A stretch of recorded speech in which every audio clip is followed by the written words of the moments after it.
Hi everyone, how are you? It's good to see you. In today's video, I'm going to teach you a word that seems simple but actually has another very useful function. It is đi.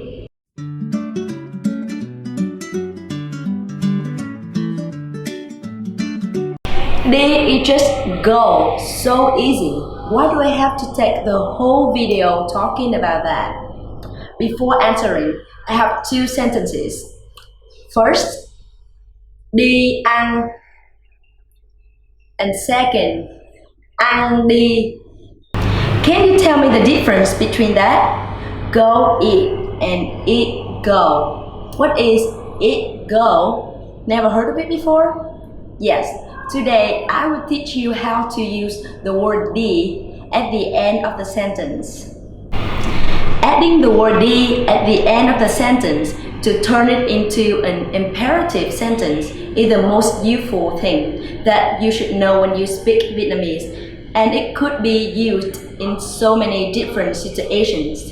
To make an offer to someone.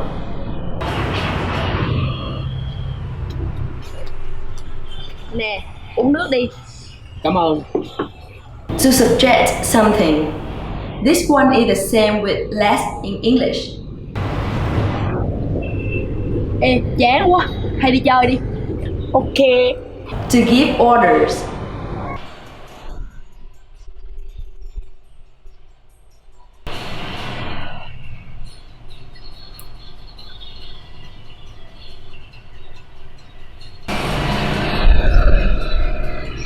Làm việc đây.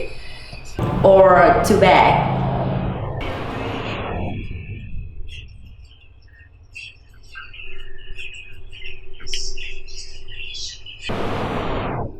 Cho miếng đi.